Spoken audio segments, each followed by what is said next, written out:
Bonjour à tous, bienvenue, j'espère que vous allez bien, j'espère que vous avez passé un bon réveillon de Noël, je vous souhaite à tous une très bonne nouvelle année 2022, avec évidemment plein de nouvelles positions de combinaisons, et on va tout de suite commencer par celle-ci, hein. La première, elle est facile, les blancs jouent et vont jouer bien entendu des coups forcés, là on va pas changer nos habitudes, comme toujours ça va être des coups forcés.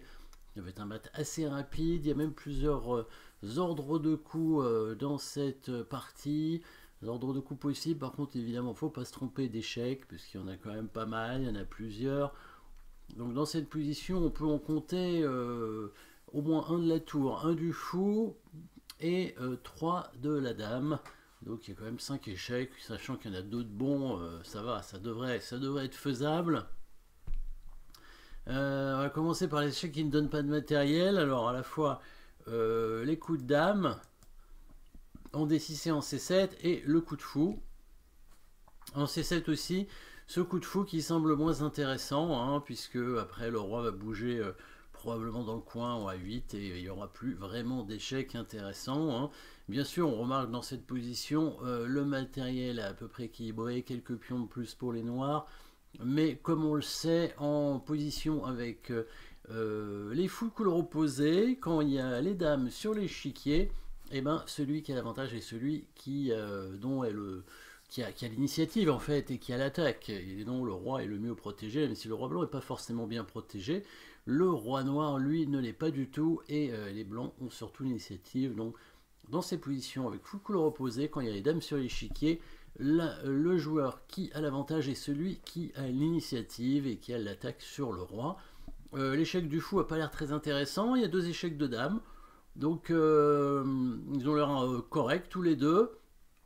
Mais il y en a un évidemment qui est meilleur que l'autre parce que l'échec de la dame en D6 hein, ne trouvera pas vraiment preneur, puisque après, quand le roi va se mettre sur la même case d'ailleurs en A8, comme tout à l'heure, il n'y aura plus vraiment d'échecs intéressants à part donner du matériel, ce qui ne semble pas satisfaisant. Par contre en C7 ça va être un bon coup, puisque après quand le roi va aller en A8 il pourra prendre le pion en A5, et puis évidemment il faudra trouver la bonne suite après, hein. Donc dame C7, roi A8, dame prend pion à 5 échecs, le roi vient en B8, et ici n'hésitez pas à mettre la pause pour finir cette partie qui va être très très rapide à partir de maintenant. En fait ça dure que 2 coups, hein. Le coup forcé, alors là aussi il y en a beaucoup, hein, des coups forcés, bien entendu, comme toujours, hein, 3 échecs de la dame, un coup de fou, un coup de tour, tous ces coups sont possibles, mais il n'y en a qu'un qui est bon, il y en a qu'un qui va mater rapidement. Il y en a un qui va gagner tout simplement, parce que les autres coups, bah, c'est pas certain qu'ils gagnent, hein. Alors, quand même si, ouais, le coup de fou peut-être est intéressant, bien que si on fait échec avec le fou, qu'après on fait la découverte, en se disant le roi peut pas revenir où il était, il y a quand même le fou qui peut couvrir l'échec, et on va pas mater tout de suite, si on va mater tout de suite avec le coup de dame en C7, ouais. Par contre, si on met le fou et qu'on fait l'échec à la découverte, il peut prendre la tour et retarder peut-être la solution, le mat, même si ça devrait être gagnant quand même, hein, fou C7 évidemment. On va quand même ici, bien entendu, je pense que vous l'avez trouvé, chercher le mat en 2 coups, avec le coup de tour qui arrive en C8, donc c'est une attraction, hein. Si le roi prend, on fait le mat avec la dame en C7, mais c'est aussi un blocage, parce que si le fou prend, cette fois, le fou donne mat en C7, et le roi ne peut pas s'échapper. Alors, comme je disais, le coup fou C7 doit gagner aussi, hein. Fou C7, roi C8, fou D6 échec, si vous avez préférez cette solution, vous allez gagner aussi, parce qu'il y a la menace de mat en C7, si le roi s'enfuit, il ira pas loin.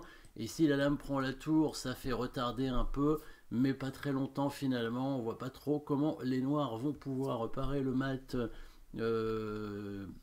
tout de suite. Il y a peut-être cet échec qui permet éventuellement de s'échapper avec le roi. La partie continue. Bon, une dame contre une tour, hein. Évidemment les blancs ont une position gagnante assez facilement, mais ne matent pas dans cette variante, donc c'était mieux de choisir l'autre variante. Si vous aviez choisi aussi le coup de tour au début, hein, il était bon aussi, le tout premier coup vous pouvez aussi jouer la tour tout de suite, parce que si le fou prend, on se retrouve dans la même variante exactement, hein, avec dame prend A5 et fou C7. Si le roi prend, c'est tout de suite mat, donc là on gagne du temps. Et si le roi bouge, et ben, la dame va donner échec en C5. Là ça va être mat assez rapide aussi, hein. Si le roi vient en A6, il y aura mat en prenant le pion. Et si le pion avance, on va simplement faire échec ici avec la dame. Et mat avec la tour en A8, ce qui fait aussi 4 coups, donc ça change rien de toute façon. En tout cas, les deux premiers coups sont bons, tour C8. Et dame C7 échec, suivi de dame prend 5, suivi seulement de tour C8. Voilà, première position de l'année. Et ben, bonne année à tous encore une fois. Et puis à très bientôt pour une nouvelle position.